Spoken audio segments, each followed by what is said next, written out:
Monaghans Galway, located on the Tuam Road, is the leading dealership in Galway for new SKODA, CUPRA and Sice models. Now is the perfect time to order your new car or visit Monaghans.ie. You're welcome along to a very special episode of the Maroon and White Pod. I'm delighted this evening to be joined by Corofin great Gary Sice. Gary, firstly, we'll touch first the new rules coming into the game. Initially, are you happy with them? How do you see them? Yeah, well, thanks for having me, Paul. It's going to be very exciting to see all this stuff coming in. I think with Jim Gavin steering things the way he did at the weekend, it was always going to be, they were always all going to come in. I think it's important they all come in together because they were all tied into each other. I think if you'd taken one or two pieces out, it would have left the others in a very weak position. And the upside of that and the downside of that is that I'm not so sure that everybody's going to be able to cater for all these rule changes in one go. It's exciting to think about the likes of Jim McGuinness and Dave Morris and the Tyrone boys and Keane O'Neill getting a hold of these things. But I'd say down the lower divisions for the league anyway, I don't know if some of them teams are going to be too happy with all this stuff coming into one go. It's going to be very hard, but it will be an exciting 2025. I think the advocate as well having the opportunity to change the rules throughout the season if things are really not going well. That was the big clinker. That was the one that I think sealed it for all the delegates the weekend. That's probably why they all came in together because they knew they could adjust as they go along. So it's going to be very interesting, and I'm very excited about what's coming down the line. Is 3 up the biggest positive? Not necessarily, because I think teams have started to go that way anyway. Um, the three up is fine, but you're always going to have the six coming back on top of them three very quickly. Teams are going to innovate very fast, and I think it'll be interesting. Like in theory, having Shane Walsh, Damien Comer, and Rob Finnerty 1-on-1 or 3-on-3 inside the 45 is a great idea, but teams are not going to allow that ball get up there that fast. I seen a piece on Jim McGuinness a couple of weeks ago there, and he was already talking about the 15-man press inside the opposition 45. It's just after switching sides. The way he explained it, he said that before this we were defending our goal with 15, and now what teams are going to do is push up and not allow people to get out. So that'll be very interesting. The risk reward is going to be higher, and that's going to make it very interesting. But I think it'd be naive of people to think it's going to be wide open like it was in the exhibition games. That is not going to happen. There'll be little bits of it. There'll be moments in games that we couldn't have before with the three up. That'll be there, but I don't think it'll be as often as people are hoping for. I've seen some people label this as it could transform Gaelic football. Do you see any particular rule that can transform the game, or is from what you're saying there, do you think maybe in certain moments we might see this? I think in moments, but I think there's two sides to it, and I'm constantly looking at it the last 2 days, and even since Saturday, I've been kind of thinking it out. It could be revolutionary for a couple of weeks. And I think what's going to happen is we can all think about it at the moment and wish and wonder, but until it's put on grass and we have the teams out there doing it, we won't really know. I think it won't be revolutionary. I don't think there's going to be that much of a massive swing because teams are so ingrained over the last 8 or 9 seasons and how they play. They can't just decide to switch. I think there's panels out there at the moment that have certain skill sets that will not be able to play this version of it if it goes into wide game. There's so many counter teams at the moment that can't kick the ball. And in order to play this properly, you're going to have to be able to kick. You need a kicking game, and that's going to take a while to sort out. How brave our team's going to be with it, I'm not so sure. I don't know. So there's a lot of questions, and until we see it on grass and we see it, what's happening, I don't think even the teams themselves will have a clue. Them few challenge games they play in January will give them some idea. They'll have a look at what other teams are doing as well. But I think it's literally a wait and see situation. A lot of people are saying that will the rest be able to cope with this? Do you see that as a concern? It's probably the biggest thing. It's probably the biggest thing. I was thinking about this today after watching the games of the weekend. Like the day we played Pierce's, Pierce's were absolutely brilliant that day, and they were so efficient. But like there was two marks missed. There was 2 points missed. There was bits and pieces in the game that weren't refed, and like the linesmen didn't get involved, and the two umpires' job is to watch the ball going over the bar, and they missed two. And there was one yesterday and the Pierce's game, and like the umpire was under the post. That ball came, it was maybe a quarter up the post, and he missed it. So if the basic things like that are being missed at the moment, how are we going to do a tap and go? The 50-meter descent thing, I'm terrified of. I don't know how that's going to go.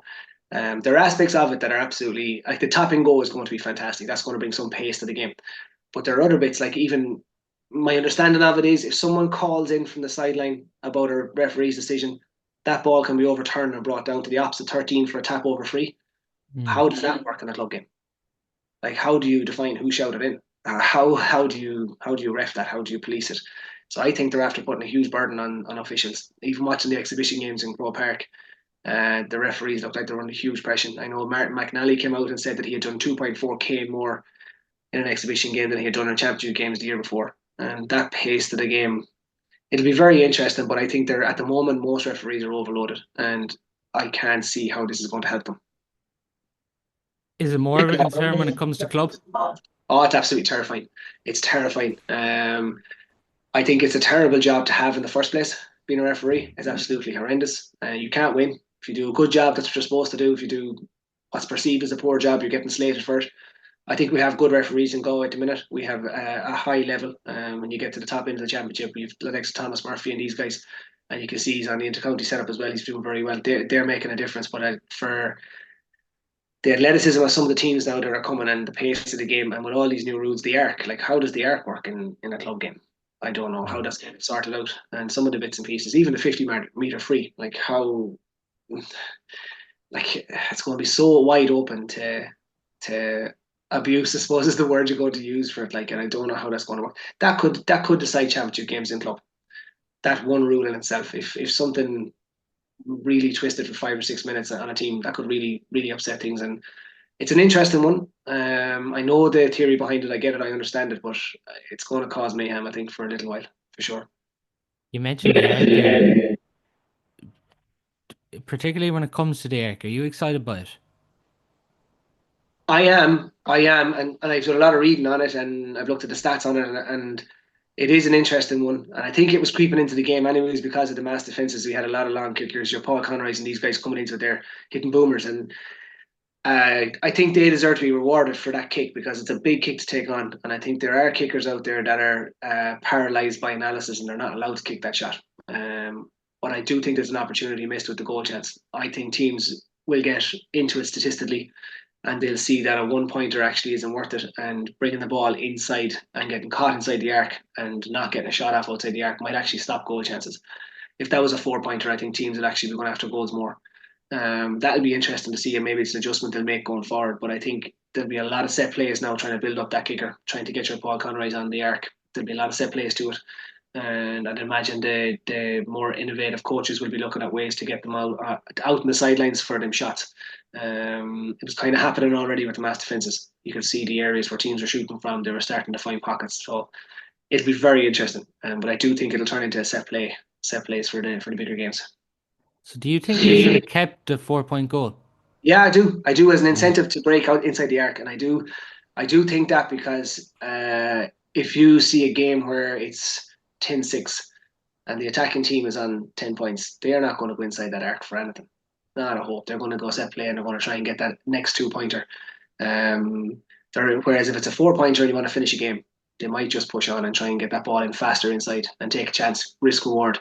It'll be. I think the 4 points for a goal would have been a help for sure. It's a good point you make there because if a team's 4 points behind, the way football's played, it does feel like quite a big lead when a game's going down the stretch. Oh, it does. Like 4 points is massive. Now I know with the 2 point arc, that kind of it's literally two kicks of a ball, Mm. but you like to get a shot off on that arc. I'd imagine it's going to be very interesting. But I do think if you left it at 4 points, it would be more of an incentive to try that dink pass inside, and it brings the level of threat and the level of go forward mentality up a little bit. 3 pointer, it's still a nice score to get. If you can get two of them in a game, you're probably winning. But I think it would have been very intriguing to see what would have happened in the league, at least if we had a 4 point goal.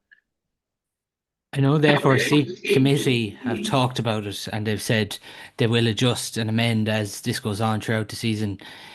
It probably is about giving it time as well through the league, like as Oh, you 100%. mentioned. Yeah, 100%. And like the more games that are played and the more we see of it, the more we're going to learn. And I think the innovation is going to come from intercounty. And I think, as usual with everything else, the club game will then follow suit. I think some of the coaches that are out there at the minute in the intercounty game are going to be so innovative, and they're already. I can guarantee you, they already have an awful lot of their work done. They just need somewhere to try it now. The argument then is there: why did they get rid of the preseason competitions of all years? You'd imagine Mm. they were a lovely place to try these things. But high level challenge games might be just as good. The problem is we probably won't see them or hear about them. So we'll see. We'll see come the first round of the league. And that league, don't be fooled. The league is probably more important at Division 3 and 4 than it is in 1 and 2.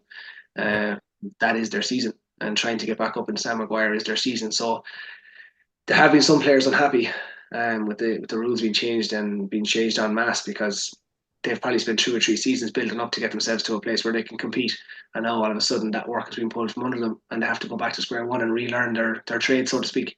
1 or 2 of the Armagh players weren't happy. I heard after the Ireland final doing interviews, they were saying that it doesn't make sense that they're just going to rip up the script and literally relearn the game and provide them with a new game in front of them. But it's an opportunity, though, at the same time for everyone to have a go and do differently. Do you think it should have been brought in Sigerson? It's hard to see why it wasn't. Like, what's the difference? Like, why not?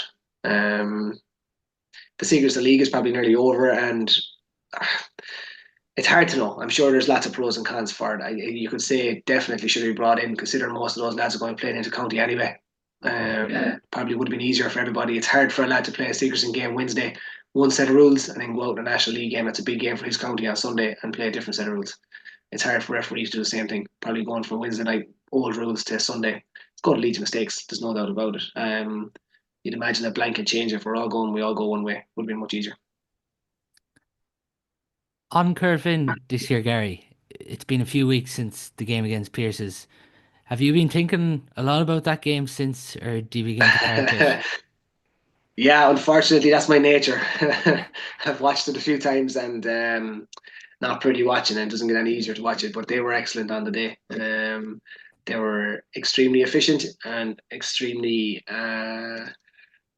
hungry is what I would probably describe them as. That was probably their kind of final, and they went after it. They got the goal earlier on, albeit with 9 steps, but they got it, and that goal gave them a real foothold. We had a chance with Brian, maybe 4 or 5 minutes after. Had that gone in, you're a point down, and it's a different game. But in fairness to Pearses, they were very, very good on the day, so no complaints on our sides about it. And then overall on the year, how do you reflect on it? Well, like, if you're going to look at it just purely from inside Galway, we're Division 1 champions, and we're Frank Fox holders. So you'd have to say it's a decent season. I imagine a lot of clubs in Galway would be taking your arm off for that. Reflecting on it personally, I'm immensely proud that we have Frank Fox back home again. That is the currency. That is the way it works. You have to get that first, and then to build on block. Would we have liked to have pushed on and got to further in the Connacht series to give more time to lads to bed in and stuff? Of course we would, absolutely. But overall, 2 losses in an entire season is not a bad run. We lost 1 game start the league, and the game against Pearses. But you'd swap a few league games for that Pearses game for sure. Just on it then, because since Kevin has obviously stepped down, and there has been 1 or 2 nonsense comments about Kevin, it's safe to say, about maybe your particular style and stuff, and it's just ludicrous to think of, because if you think of the success he's brought you as a club in the space of 3 years, 2 county titles, 3 league titles, like a lot of clubs would bite their hand off for that. For a lot of clubs, that'd be historic. Don't mind a decent couple of years. No, like, you're always going to hear madness. You're always going to hear some mad stuff, and the bar is high in Corofin and what we expect and how we expect things to be done. But there has to be some pragmatism as well. Like, for the most part, when we went out to play teams, they set up shop, and it ended up being a to and fro, their blanket versus ours, or the way the football was being played. We'd no choice but to try and go down a certain route. I think with the hardware we had available, through injuries and lads travelling and all that, there's been a lot of change and a lot of bits and pieces. I thought Kevin did a really, really good job. Himself and his management team, Mike Comer and Brian there. Like, Mike has a Trojan amount of work done for us over the last couple of years, and we work out of Velocity Fitness in tune there with him, and like we have progressed year on year with him and Kevin as well. Like, and I'm sure Kevin's probably tired after 3 years. He's put in some slog with us, and I can only speak about it personally in that every year, first week in January, he had to sit down with me and explain to me that you're at this age and this is where you're at, and we're developing a group, and I can't guarantee you minutes. You have to go and get them, and that's a hard conversation to have with one person. Don't mind having it with 35, and that's the level he was at. He was trying to get the work done. We hadn't won a county final in 3 or 4 years when Kevin came into that group, and let's be honest about it, there's some big hitters in that group that he had to manage and sort out, and he did. So I can't talk highly enough of him, and I think he did a fantastic job with us. As you say, there it wasn't an easy job to come into. No, and any high level club job you're going into like that, there's nothing easy about it. There's an awful lot of medals in the dressing room, and there's a lot of lads who have a lot of knowledge. And Kevin just had to get the machine back moving again, and that was his role, and he did that. He wasn't the one kicking the wides against Pearses. And at the end of the day, that was me. I missed the freeze, not him. And there was lads kicking wides and not doing their job. So we've no issue with any of that kind of stuff. And Kevin will always welcome in Corofin. He knows that. Is there too much comparison to previous teams, do you think? In Corofin, Yeah. I don't think so anymore because the gap, the time has gone by, and like we we're no different to any place else. We have an idea of what we'd like to do, and then you have to do the work to get that idea back out on the pitch, and that requires a lot of work and a lot of detail and a lot of effort. And there are days like we clicked against Sawtill and we were pretty awesome. We did it. We were good against my Cullen on the day because the weather was shocking bad. Like we don't think we had a bad performance in the championship. To be quite honest with you, we were quite happy with how things were progressing. Um, Blood and young fellas as we were going along, and a few of the older dogs getting back into it and getting themselves right. And I don't think there's much of a comparison. It's a different breed and different planet we're dealing with. The style of football from 2018-19 couldn't be played against what was being played against us. That's the reality. Teams were not leaving themselves open to get opened. They were being pragmatic and getting the games down to 10-8 and 11-8. And if you go and watch any of the big club games at the moment, Rathcormac and Crokes, do you think Rathcormac could have gone toe to toe with Crokes? No, they were pragmatic about it. So that style of football that we played probably wouldn't be allowed to play, and that's why there's not much comparison. There's no point to do the comparisons. When it comes to Connacht with Bridget's and Pierce's, Mm. what do you think's happened on both of those occasions? Because there still was an expectancy for you to push on in Connacht. Oh, absolutely, and an expectancy internally in our group as well. Don't be fooled; they're two good teams. One of them Yeah. was in Croke Park and beaten by the slimmest of margins, and I think Pierce has slipped badly yesterday. And I think had they got a crack at Kula, I don't think there'd be much in it. High level teams, and they performed well against us, and I think we were a big carrot for them, very very big carrot for them, and they really came with hunger and drive. And had we got over either of those games, I think we would have gone a long long way. I've no doubt about that. There'll be reflection and learnings out of it. There's no point saying there isn't, and yet no, we had 22 shots to Pierce's 20 the last day, and I think the day we played Bridges we had three more shots than they did. So there's a lot of controllables there for us. I think at the start of my career there was some harsh learnings as well, and with Bridget's, and we lost the Eastern Harps 1 year in Connacht and came back, and then we did quite a few county championships and Connachts in a row. So there is a learning curve in it, and when you go out into Connacht, you're playing county champions and you're meeting lads that are extremely confident and extremely able, and it's a learning curve for our lads. If they want to go that level, they'll have to up it again. You just mentioned their conversion rate. On both occasions, it probably has come against you. Is that what sits with you most? Personally, Yeah. yeah, there's one. I didn't. The day against Bridges is the one that sits with me at the moment. It annoys the living daylights out of me. To be honest with you, there were two frees that I just don't miss. One of them landed in the top of the crossbar, and the other one I brought to the right. Just wouldn't do it. Frank Morris to shoot me, putting it right on that side. The Pierce's game not so much. The two frees I had were difficult ones, so that happens. I think as a team, though, our conversion rate would be a frustration because we were hitting decent scores and getting the opportunities, and they weren't hard ones. This is the problem. They weren't like they were corner flag shots. They were ones that we should be cracking, and that's the bit about it. But again, in the evolution of a team, this is a huge learning. And we will be looking to fix it in the future as we go along. I do have to ask you, where do you keep your 14 gold medals? I don't count them if that's what you're asking me. I think when we come to the end, we'll try and put them all in one place. I think Mam has most of them at the moment, from what I know. They're all in one box down home, and that's where they'll be for a while until we decide what we're going to do with ourselves. Do you ever think about that, Gary, that you have 14 medals? No, I don't. I'll be honest with you. And even saying it there now again, it doesn't make any sense. It doesn't compute at all. Not one single bit. I think my mindset over the last probably 20 odd years at this stage was that I want the next one, and I don't want anybody else to have it. And when you're hanging around with the likes of Fitz, you haven't got much time to be thinking about or putting the feet up, counting what you have, because that man moves on, and he was my target, and probably he was the main motivator in front of me. Himself, Mike Comer, Damien Burke, Kieran Comer, these guys were always on the front foot. So for me, they were the target, trying to stay up with them and trying to make sure that I was as fit and fast and strong, and trying to play at a level that they would accept. Dave Morris and these guys, and never really thought about the numbers. It was the next one. I don't want anybody else to have that one, so I want it. So I'm going to go and restart and go and get the next one, and that's all it is. I'm sure at some stage when I reflect on it, it might hit home. But for now, it's a lovely thing to hear. Don't get me wrong, but it doesn't compute at all. You mentioned earlier on that Galway, it's a currency like for Corofin to win a Frank Fox, and expectancy comes with that, and then pressure comes with that. Is that a tough thing to deal with year on year? No, because it's a standard that you have to get to, and it means starting out, and it means whether you're 19 or 40, you understand that you need to get yourself to a level to compete for Frank Fox. That's the expectation. That's the bare minimum. Anything else is it's not really what we do or what we should be doing. So it's just it's a standard, and that's the way it has to be. You need to be competing, and that's what we want to do as a club. And want to keep producing players that want to compete. And as long as we're competing, I think we'll be happy enough. Do you deem it as a failure if you don't win a county title?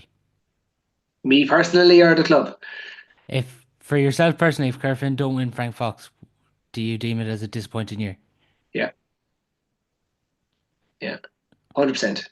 Yeah. Yeah. I don't go out in the first week in January or the last week in November and start at the work, and I don't go out there to not win. There's no point saying I do. I don't. And that might be a league game, or it might be a championship game, or it might be whatever it is. At the end of the year, I want to say that I have a county medal. That was my that's the way it has to work. There's too much work. There's too much time. There's too much effort gone into it. There's too much enjoyment in the year not to finish with something. And um, I don't know. Maybe it's a selfishness, or maybe it's an ego. Maybe I don't know what it is, but that's just that would be my understanding of why I'm playing senior football. A lot of people in particular this year, and as you go on, they seem to mention your age, I'm sure, and I'm sure you've That's going heard on with it. 10 years, Paul. But has it been a challenge for you? Oh, huge! Like, are you on about the people talking about it now, or the actual age? The actual age, like, has it been a challenge getting your body right? Does it take longer to recover, or do you think too much is made out of that sometimes?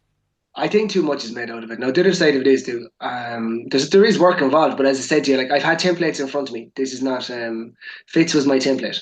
So and Fitz played in Crow Park at 39 years of age, a full back in a wide open full back line. So he's my template, and his consistency of work and his ability to keep himself in shape, and just consistency. And like there was no off season, there was no off, and I'm sitting there watching that day in day out. It'd be stupid of me not to learn lessons, and it'd be wrong of me to tell you that I wasn't watching him closely and trying to emulate him and trying to match up. That was the plan, that was the goal, and what an inspiration he has been to me. So before that, Jerry Burke, 39 years of age, playing in Croke Park. It's not like it can't be done, and there's plenty of people doing it. It's just a work ethic. You have to do it, and I don't know anything else. But like that's the other side of it. I've been very fortunate. My body has behaved itself for the most part. I missed 2021 with a pinch in my back, and that wasn't anything to do with age. That was down to pure freak. I got a knee in the back. It happens, but I enjoy it. That's the other side of it too. I like football. I like training. I like going up against people at training, and I like testing myself and seeing where I can go and what I can do. And that's it, really. At the end of the day, it is only football, and but it's a nice place to go and a nice place to train. And I've enjoyed it. I've enjoyed it immensely. I won't say it wasn't easy. it wasn't. There wasn't too many Tuesday evenings. I was tearing it up and saying, yeah, I'm free as a bird here. This is really easy. But at the same time, I enjoy it, and it's just football. That's all it is. You said two things there. Uh, it's just football, and you said I don't know anything else. For a lot of people on the outside, they would think when they think of Gary Sice, they would think he's obsessed with football. Would you agree? Oh, I am. Be under no illusions, I am. But at the same time, life has taught me a few harsh lessons, and I know there's so much more to it than just football. But I think I've been freer over the last 4 or 5 years than I have been in a long time around it, and I've been able to occasionally stop myself and have a look around and see what I'm doing and enjoy it. Getting a lot of energy from the group as well, and a lot of energy from the young lads coming in and making new relationships with some of the new guys coming in and solidifying and breaking relationships with the older guys and trying to fix them and get back around and trying not to be a pain in the arse in the group rather than and try and be helpful. So it's been a great look. It's been a my Corofin journey has been. I couldn't write it down. I couldn't at the start. I couldn't say I'd love to achieve that, and I could never imagine that I would get back out of it what I have. Like so, it's been absolutely superb and. Yeah, it is just football, but it's not at the same time. Like you spend every waking minute thinking about it. If I'm not analysing something or trying to learn something, you're talking to someone about it, or you're talking to the young lads in the class about it, or it is what it is. But at the same time, there's so much more to it than just going out kicking the ball around. Just with that, did you have to sit out of sessions or anything No, throughout the year? You've probably should have, but didn't. yeah. I'm sure there's a lot. Even people look at me going, "Jesus Christ!" But no, that wouldn't be an option, Paul. You wouldn't get minutes if you did, and that's the other side of it. Um, you'd occasionally have to keep the ego in check and not try and chase down Ross Cohen or try and chase down Jason Leonard because you could end up with your hamstring wrapped around the goalpost somewhere. But no, I've generally been fine. Touch wood, I've been lucky. My body have a lot of work done. It. As I said, Mike Homer and David Hanley have been babysitting me for 20 years, and they've uh, pushed me adequately and minded me, and then I've been doing the work. So been pretty lucky overall. You mentioned Ross Cohn there, and I don't think there's any other club in Galway where you're having Galway under 20s who aren't making a 30-man squad. Is that a challenge within the club? I don't think so. No, I don't think it is. I think Ross is in around that senior team now the last year and a bit. He's learnt an awful lot, and I think you'll hear a lot about him. He's not on his own. There's more coming too, but um, he has to make a step up. He's still very young, and he'll make that step up. But there's a lot of learning in it. There's an awful jump from going under 17s or under 18s, whatever it is, to senior championship football, and he'll make the move. I'm sure there's plenty more to come with it. There's other clubs with the same. Sawtill probably have it, and Mike Cullen probably have it as well, where they just need another year of development to give them that shot at senior football. There is some young talent coming. Patrick Egan's been very good. Jack McKay's been very good. Brian Cogger's been very good. Like your young lads are really adding to it. Maybe when you were successful, those younger lads probably were looking on. If you look at Dara and Gavin, they probably didn't get their chances when you were so successful. Yeah, but they're fairly at it now. Dara's had a good season again this year, and Gavin is pushing hard. And when Gavin plays, he plays really well. The boys you mentioned are doing well as well. They're doing the work and they're getting involved. And the more games they get, the better for them and for us. And the new rules will offer new challenges for all those guys as well. And I'm sure they'll be hungry to solidify themselves in the team. And I'm sure the Pierce's game will be a nice little carrot for them going back to remind them of work to be done. There was a question that came in from a listener, Anton O'Ly. He was very. It was just, what do you think, Gary, is the main reason behind Corofin's success over the last few years or decades? That's a deep one. We've been very fortunate. We've been coached to a high level by our coaches. We've had a good group of footballers come together who were willing to do the work and happy to do the work, and we've had a bit of fortune along the way as well. So I think it's been a good concoction of all those things come together, and it's been a very enjoyable journey, and I hope it continues for another while for the club. Those All Irelands in particular, obviously the three in a row, special times. Do you ever begin to look back on it? No, not a bit. Not a time here and there. You get a nod dart to remind us. You try and computed, but there isn't time because there's training Tuesday even. And I think if you're going to allow yourself to sit down and reminisce too much, then you may as well put the boots in the shelf and call a halt because there's no going forward if you're the whole time looking back at those things. I'd imagine when I do call a halt, I'll sit back and go, Jesus, wasn't that impressive? Wasn't that good? What a time it was! What a time to be involved in a group like that with people like that. And but for now, it's not pertinent to the group, and it's not helpful to us. So it's on to the next one, first round of the league, 2025 or whenever that's coming around. That's probably what's the next thing to be thinking about. Will Gary Sice be playing in 2025? Uh, I I don't know. It's a great question. I don't know. There's lots to move around and think about before we get to that decision. But sure, look, we'll get to that hurdle when we get there.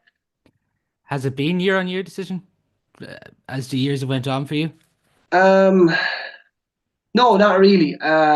For me to get out training, it requires a sustained effort at home here from other people. So they've been phenomenal with me and given me a huge amount of time and effort to allow me train and allow me do my bits and pieces and massage my own ego to get out on the pitch and get sorted out. So it's not a decision I make. It's a group decision here at home, and we'll have that conversation again this year and see what comes of it. As I said, there's more to consider than just me kicking a ball around before I can say I'm going to go at it again. And if I'm going at it, I want to do it properly. So that's how it works. What is the most special county title for you? Oh, um, there's a few that will stand out for different reasons. The year we played Culture was very special.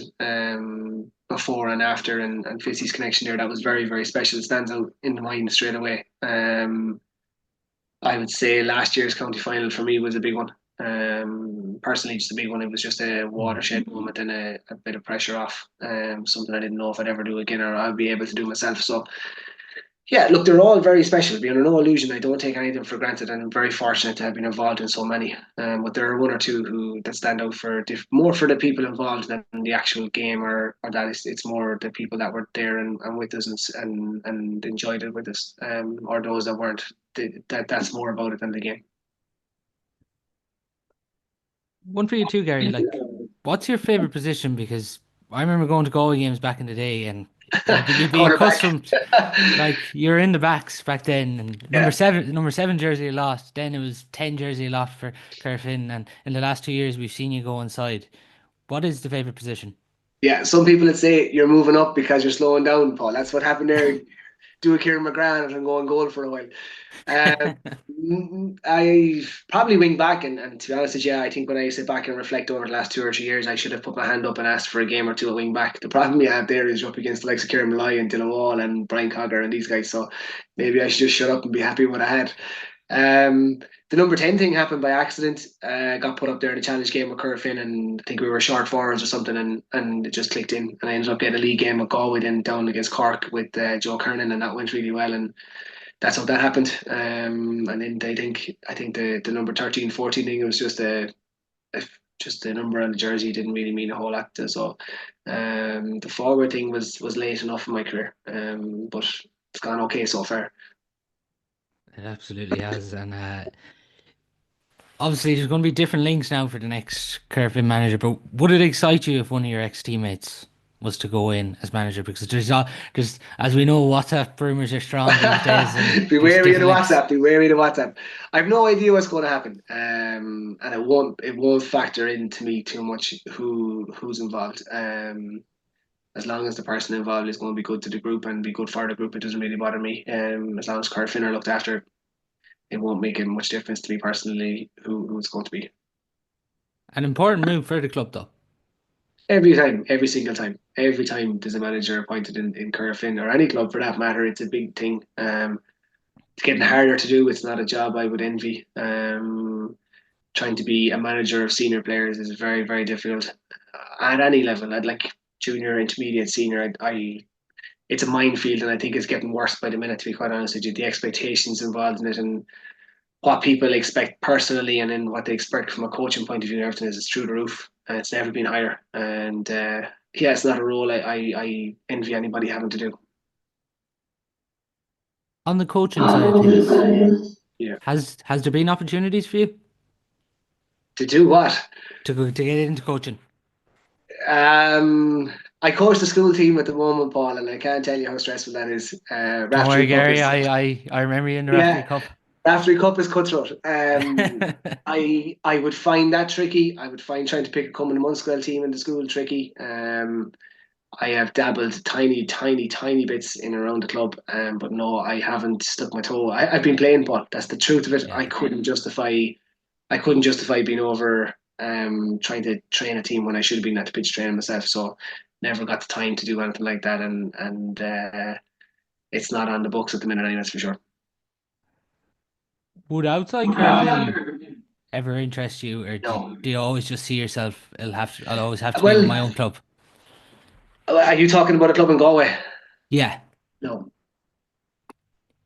And why is no, that for you? just no, Yeah. no, no. Just I don't think I could stand on a opposing sideline against Corofin. No, no.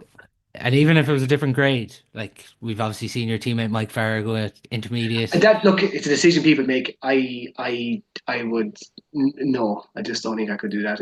Fair play to the lads that are able to do it, and they're learning an awful lot in doing it. They're taking big steps. As I said, the whole thing about management and coaching at an adult level is terrifying. I have plenty around me that do it, and I would regularly talk to them in depth about the roles and responsibilities and um, what's involved in it and the personal sacrifice and the human cost to it. And it just, I'd be lying if I said I wasn't awful intrigued by the whole thing of coaching and game development and personal development. It absolutely intrigues me and terrifies me in one mouthful. But for right now, as I sit, I'm happy to try and do what I'm doing, and it's not something on the cards at the minute, anyway. That's for sure. You've obviously seen it as a club player as well in the last few years, the split season at the minute between Yeah. club and intercounty. Do you think it's working? Um, yeah, to be honest with you, I think it kind of is. I think the only one that the ones that are getting punished the most in all this is the intercounty player. If they come back off a heavy season like the Galway lads did this year, it's very hard for them to pace themselves back into a club championship again and get themselves out. It's a full year. It's a full tank. At the end of my career, would have been kind of overlapping a little bit. It was easy. I think it was actually a bit easier when it overlapped slightly. If you could knock out a few league games and championship games before, but then did that hinder the performance of the intercounty team? Probably did. Probably picked up a few knocks here and there that we didn't need. So there is absolutely no silver bullet to this. But I do like the split season, and I do like the idea of tearing into it with the club without these guys learning a bit about ourselves, and then them boys come back and supplement what we have, and hopefully they get a small break somewhere in the middle to be fresh for us. But it's a long season there that McHugh and Liam have put in a really long season. As much physically as it is mentally. Like they're only finished up 3 weeks ago and they started win this time last year. There's no split season for them. So many more like it. So it works for the majority. I think it gives lads a chance to live life. It gives lads a fairly set structure around when they're training, what they're going to do, and when the games are going to be. So that's very helpful for sure. I can remember not knowing dates for championship until a month after Intercounty was off, and even at that, they were only the first round was definite. Everything else was up in the air, so that wasn't a good way to go about things either. So yeah, I think it's a positive so far overall. We've even seen for the intercounty fellas like with going out, like it's been unfortunate even this year. They obviously miss out on the team holiday, and it's not something you set out at the start of the year, but it still is disappointing when they're putting so much into the year that they miss out on things like that. I think if you asked Dylan McHugh, he'd be happy enough right now. He got the captain Corofin into a county final, so team holiday, yeah, it's a pity, it's a real pity. But it's from where I sit, it's a small sacrifice for the inner zone to Corofin. So yeah, it's not brilliant, but at the same time, I wouldn't swap it. If I was him, I wouldn't swap it for no way, not a hope. But it's the way the calendar works. There's only so many dates in the year, and that's the way it is. Just on Dylan McHugh, we obviously had drills on the podcast after the semi-final this year with Donegal, and we were just talking about Dylan McHugh in the space of 3 or 4 years, what he became this year, and up to the final was in the running for Footballer of the Year. There's no question about that. But isn't he a prime example to everyone, even within the Corofin club, if things aren't going your way and you're not getting a look in, what can happen in 3 or 4 years? Oh yeah, like what he's achieved over the last couple of years is built on a lot of hard work and a fair bit of hardship as well, because he would have been in and out of the senior team and would have been highly frustrated, I would imagine, in some of the situations as well. But he's a fantastic role model, a fantastic guy to deal with, a gent on and off the field, and we're extremely proud of him in Corofin for what he has done to date, and we're excited about what he's going to do for us and for Galway over the next while. Um, just an inspirational guy around the place, and we're just very proud of how he produced for Galway this year, and extremely proud of how he produced for us as well. It was a really good season for How happy are you to see David Morris now going with Galway? him. For Galway, I'm delighted. There, he's an exceptional individual, and I think he's going to add a lot to that group. They're a very lucky bunch to be getting him. It's exciting as well with the new rules. He's very innovative, and I'm sure he's dying to get his teeth into it. Yeah, it's a big plus for Galway to have him for sure. How important do you think it is to get someone like that when you lose Keane O'Neill? Absolutely must have. I couldn't have thought of anyone else to fill that gap. To be quite honest with you, I thought it was the only way they were going to go if they could get him. And fair play to Porrick and that they've got him. They've managed to get him on board, and he'll be some advantage to have now. He's just exceptional in everything he does with the coaching side of things and in general. So he's going to add an awful lot to that group, and it'll be a different twist on what Keane did, and it'll freshen things up again, and it'll surely add to what goal will be for 2025. What is it in particular that stands out about David? I could be here for 3 hours. Look, he's an extremely deep thinker of the game. His ability to communicate, and then his ability to get a point across to a large group and individuals. So he's just going to do really well with that group, and I think anybody who has him in their changing room is going to be very very fortunate. It's been tough, Gary, on the podcast talking about Galway football. We've probably tried and put it to one side after the All Ireland because not many of us want to talk about it. But 2025 approaching, how are you feeling ahead of the new season when it comes to Galway? Oh, it's a blank slate now. It's wide open. It's. I think the changing of the rules is actually a big help. It's going to take things away. We're not going back into the same slog, and I think the hangover that's after the All Ireland will be very quickly moved away because lads are going back to learn. Going to have to learn and learn fast. Roles are going to change, players' positions are going to change, expectations are going to change, standards are going to have to change. One of the big fallouts of the exhibition games was there was talks about the change in physicality and the type of physicality required. A lot more short sprints, a lot more mileage covered, and a lot more physicality without the ball, which was probably after slowing down in the game because of the blanket. Yes, lads were covering an awful lot of ground, but there was only specific positions covering that ground. Now all of a sudden there's going to be spaces open up that haven't been there. So I think Galway are well placed with all the physicality they have. There's some serious athletic machines in that group, and there's some more to come into it. So I think it'll be exciting, and I think they will be refreshed to come back into that season with the possibility of newness, really new rules and new way of doing things. Do you think it'll be difficult for them to pick it up? It depends on what you mean by pick it up. Are you expecting them to come in and blitz Division One? I'm not really. I'm expecting them to survive in Division One, find a few players, and start to unravel the new rules. I think every single team in Division One will be the same this year. Um, I'm excited to see Division One in the league for the new rules and also for the coaches that are in that Division One. The amount of knowledge and ability and innovation and risk takers that are in that Division One coaching group at the minute will be very very exciting. Um, Tyrone management will be exciting. Jim McGuinness is in there. You have Rochford and the boys down in Mayo, and then you have Dave after going to Galway. So that alone is going to be very very interesting. And then Paddy Tally's in Derry, so it's going to be exciting. Division One, there's no doubt about it, and the rest of it. will follow suit. I've no doubt. You could find Division 3 and 4 being very exciting this year as well. So it's going to be exciting, and I really don't know what to expect. Only that I know Galway will compete because they have the hardware to do it. Do you think the younger players will get their opportunity for Galway throughout the league? Yeah, they'll have to. They'll have to because they're going to have a new setup because a new set of weapons going forward because of the way the rules are going to move the game around. I'd imagine they'll be unlocking new things and finding new stuff, and everybody's going to be in the same boat, Paul, which is the nice thing about it. And what you've done before and what you're doing now are going to be very different, and there'll be an element to looking at it. We may find one or two that we didn't know we had because of the system change, which would be fantastic. And I think everyone's going to be in the same boat. Do Galway have a bolter that we mightn't expect to come through this year that maybe you have seen that could come through and have a breakthrough year?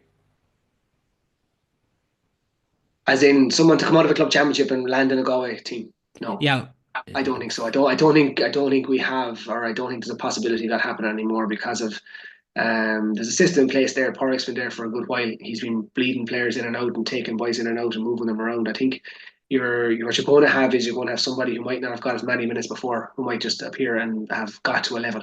The day of somebody ripping it up in a championship and all of a sudden landing in a Galway jersey, I don't think it can happen, and that's across the board in every county. I don't think that happens anymore. I think you've got a system where they're developing them physically, developing them with their game knowledge, and eventually it all comes together and they get their start. But I don't think that happens in one season anymore for anybody. Maybe it's a good thing. I don't think dropping an 18-year-old into senior into county football is unless they're David Clifford, is going to happen too often. It's just too high level. There's too much going on. do you think Peter Cook is a must to get involved? Yeah, sure. Look, he's a Rolls Royce. What an addition he will be, especially in the new rules. A kicker, that 2 point arc could be his bread and butter, and anytime you have him, you're definitely stronger. What a player, and just a good person to have around the group too. With that, just finally on Galway, but before we finish, do you think it's a perfect scenario for them to have Iron Man first? Whoever made that league draw was definitely stirring it up. Is that game home or away? That's Pure Stadium under lights, first game. Wow, Saturday evening. Wow. Yeah, The sure. Look, what two groups are going to be available to the two teams? yeah. Like, and in fairness to the Armagh crowd, they will travel heavy for that game, and I'm sure Galway will go in for a look under lights as well. So that's a great start to the league, and it's a great start to the new rules. It'll make it interesting, and hopefully Shane and the boys will get a bit of space and be able to do some magic on the evening as well. It'll be great. Just finally, Gary, you mentioned the coaching side of things. At the minute, it's not something you're going to go into, but punditry is something you've been doing for a while now on TG Car. Is that Yeah. something you're enjoying? I am, to be honest with you, and it's a little bit different. That's Gaeilge.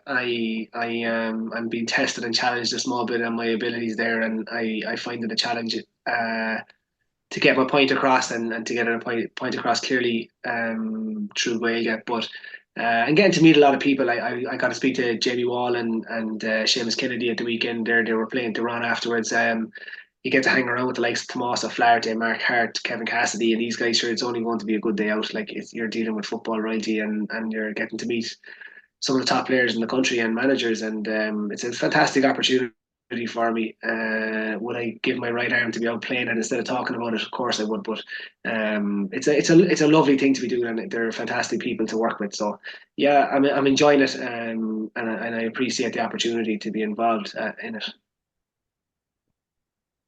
And just on it, are you learning things or seeing different things on the football side of things when you are going to these matches? Because obviously you have a few monitors and Oh, things around you. absolutely. Yeah, you get to stand 20 meters away from the Canavans, or you get to stand behind the Kerry goal for a half. You're going to have to see something, aren't you? Yeah, it's very interesting to see the similarities are definitely there in the top 5 or 6 teams. Getting to go to Castlebar on a Saturday night and be around for an hour and a half before the game and see how things get set up, or to be in Crow Park for when the Dubs are there and there's no one watching. It's very interesting to see the personalities and to see the intricacies of what's going on. And also the high level of attention and detail that's going on. So yeah, that side of it is definitely an advantage, and then to talk to somebody from Kerry and someone from Tyrone in the same conversation and think we're all talking about the same game as Matt. It really is interesting, and yeah, it's something that makes me think, and definitely something I enjoy that side of it. Great stuff. Well, that's all we do have time for on today's podcast. Gary, thanks a million for coming on. Thank you very much. Thanks for having me, Paul.